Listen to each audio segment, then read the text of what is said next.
Guys, অন্যান্য সিজনের মতো এবার সিজনেও আমি এবং আমার ফুল স্কোয়াড মিলে খুব ইজিভাবে গ্র্যান্ড মাস্টার রান করতে পেরেছি। কিন্তু একটা জিনিস খেয়াল করে দেখলাম যে বর্তমানে অনেক নতুন প্লেয়ার আছে যারা এখনো ঠিকমতো জানে না যে কিরকম ক্যারেক্টার কম্বিনেশন করলে ঠিকমতো র্যাঙ্ক পুশ, র্যাঙ্ক রাশ যে কোনো কিছু করা যাবে। ফলে দেখা যায় ভুলভাল ক্যারেক্টার নিয়ে খেলার ফলে তাদের 90% ম্যাচে মাইনাস হয়। তো তাদের জন্য আজকে আমি কিছু ক্যারেক্টার কম্বিনেশন নিয়ে হাজির হয়েছি। তো আপনাদেরকে আমি 5টি ক্যারেক্টার কম্বিনেশন দেখিয়ে দেই যেগুলো দিয়ে আপনি solo, duo squad, rank rush, rank push সব কিছু করতে পারবেন। এবং সর্বপ্রথম ক্যারেক্টার কম্বিনেশনেই যে কাজটি করতে হবে, আর আপনাদের বলে রাখি প্রত্যেকটা ক্যারেক্টার কম্বিনেশনে কিন্তু ম্যাক্সিমাম ক্যারেক্টার রাখতে হবে, কেননা এটা হলো একটা বেসিক ক্যারেক্টার। প্রথম ক্যারেক্টার কম্বিনেশনে বেসিক ক্যারেক্টার হিসেবে ম্যাক্সিমাম রাখার পাশাপাশি অ্যাক্টিভ স্কিল হিসেবে রাখতে পারেন উকং ক্যারেক্টার, তার সাথে রাখতে পারেন মারো ক্যারেক্টার। কেননা এই ক্যারেক্টার রাখার এবিলিটি হলো আপনি যখন লং রেঞ্জ থেকে কোনো এনিমিকে মারবেন তখন যে কোনো গুলি দিয়ে 25% ড্যামেজ বাড়িয়ে দেবে। এবং সেই সাথে রাখতে হবে মিশা ক্যারেক্টার। মিশা ক্যারেক্টারের কথা আর কি বলবো, বলতে গেলে এটাও এক রকমের বেসিক ক্যারেক্টারের মধ্যে হয়ে গেছে। তো যাই হোক, দ্বিতীয় ক্যারেক্টার কম্বিনেশন মূলত সিএস প্লেয়ারদের জন্য, কেননা এতে ম্যাক্সিমাম তো রাখতে হবে। সেই সাথে রাখতে পারেন ডিমিট্রি ক্যারেক্টার, বিশেষ করে যারা সেলফ রিভাইভ পছন্দ করেন। এবং ডিমিট্রির পাশাপাশি বলতে পারেন এটা হলো ডিমিট্রির সঙ্গী, যাকে ছাড়া ডিমিট্রি সম্পূর্ণ দুর্বল। এবং সেই বিশ্ববিখ্যাত ক্যারেক্টারটা হলো সোনিয়া ক্যারেক্টার। সোনিয়া ক্যারেক্টারের এবিলিটি সম্পর্কে আর কাউকে নতুন করে বলতে হবে না। আপনি যখন এনিমির মাধ্যমে নক হবেন, নক হওয়ার পূর্বে 50 এসপির একটা শিল্ড পাবেন 2 সেকেন্ডের জন্য, যেটার মাধ্যমে আপনি একটু ফাইট করতে পারেন অথবা সেই সুযোগে ডিমিট্রি ইউজ করতে পারেন। এই দুইটা ক্যারেক্টার নিয়ে আমি নতুন করে কোনো কিছু বলতে চাই না, কেননা এই দুইটা ক্যারেক্টার কি পরিমাণে হাইপ সৃষ্টি করেছিল সেটা বছর খানেক আগে টের পাওয়া গিয়েছিল। দৈনিক নিয়ম করে 101 বার গালি দিয়েছিলাম এই ক্যারেক্টারগুলোকে। এই দুইটা ক্যারেক্টারের পাশাপাশি আপনি রাখতে পারেন থিবা ক্যারেক্টার। থিবা ক্যারেক্টার রাখার ফলে হবে কি, আপনি যখন একটা টিমমেটকে রিভাইভ দিবেন, সে স্বাভাবিকের তুলনায় 70% স্পিডে রিভাইভ পেয়ে যাবে এবং 60 এসপি রিকভার হবে, যদিও স্বাভাবিকভাবে মাত্র 20 এসপি রিকভার হয়। আর হ্যাঁ, আপনাদেরকে আবারও বলে রাখি, এই ক্যারেক্টার কম্বিনেশন কিন্তু সম্পূর্ণ সিএস খেলার জন্য।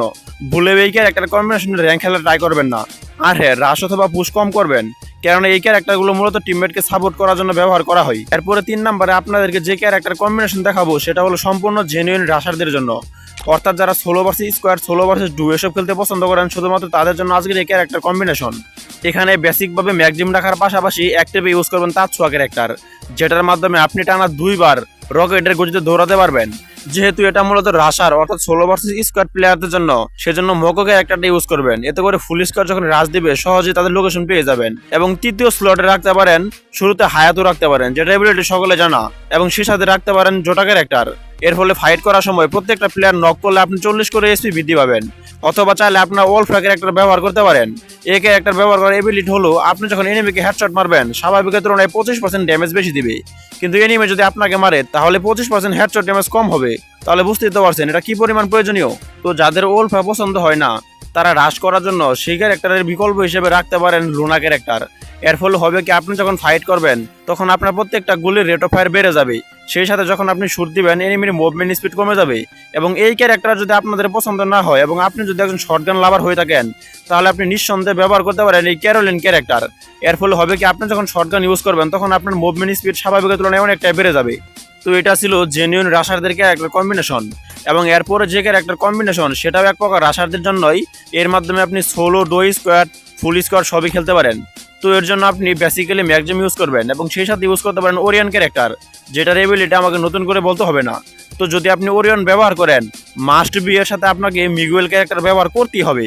কেননা আপনি যদি মিগুয়েল ক্যারেক্টার ব্যবহার না করেন তাহলে ইপি পাবেন না। কেননা মিগুয়েল ক্যারেক্টার ব্যবহার করলে প্রত্যেকটা এনিমে নকডাউনের সঙ্গে সঙ্গে 200 করে ইপি পাওয়া যায়, যেটা ওরিয়নের জন্য অবশ্যই থাকতেই হয়। এবং সেই সাথে তৃতীয় স্লটে ব্যবহার করতে পারেন ইপি ক্যারেক্টার। ইপি ক্যারেক্টার বলতে আমি বোঝাতে চাইছি জাস্টিন বেবার ক্যারেক্টার, কেননা অনেকে এই ক্যারেক্টার নাম জানেন না, সেজন্য ইপি ক্যারেক্টার বলে আপনাদের চিনিয়ে দিলাম। অ্যান্ড ফাইনালি যে ক্যারেক্টার কম্বিনেশন দেখাবো সেটা হলো একদম জেনুইন র্যাঙ্ক পুশারদের জন্য, বিশেষ করে যারা সর্বোচ্চ পর্যায়ে র্যাঙ্ক পুশ করতে পছন্দ করেন এবং থার্ড পার্টি করে কিল করতে পছন্দ করেন। তো বেসিক্যালি তারা ম্যাক্সিমাম ক্যারেক্টারের পাশাপাশি শান্তিনো ইউজ করবেন। কেননা এর ফলে হবে কি, আপনি কোনো উঁচু জায়গা, টাওয়ার অথবা ঘরের ছাদ থেকে শান্তিনোর মাধ্যমে একটা গুলি নিয়ে ইজিলি ফাইট করতে পারেন। এবং শান্তিনো ক্যারেক্টার যদি ব্যবহার করতে চান তাহলে অবশ্যই রাফায়েল ক্যারেক্টার ব্যবহার করবেন। রাফায়েল ক্যারেক্টার ব্যবহার করার ফলে আপনি যে সুবিধা পাবেন তা হলো, আপনি যখন দূর থেকে অথবা লং থেকে কোনো মার্কসম্যান রাইফেল অর্থাৎ এসকেএস, এসবিডি, উডপেকার টাইপ অথবা যে কোনো রকমের স্নাইপার দিয়ে ফাইট করবেন, তাহলে বুঝতেই তো পারছেন থার্ড পার্টি করার জন্য এই ক্যারেক্টার কতটা কাজে লাগবে। আর হ্যাঁ, বিশেষ করে এই ক্যারেক্টারগুলো ব্যবহার করে আপনি আমার সামনে আসবেন না, কেননা যদি এই ক্যারেক্টারগুলো ব্যবহার করে আমার সামনে আসেন তাহলে ভাই বিশ্বাস করেন আমি প্রত্যেকটা ম্যাচে নিয়ম করে আপনাদের 101 বার গালি দিব।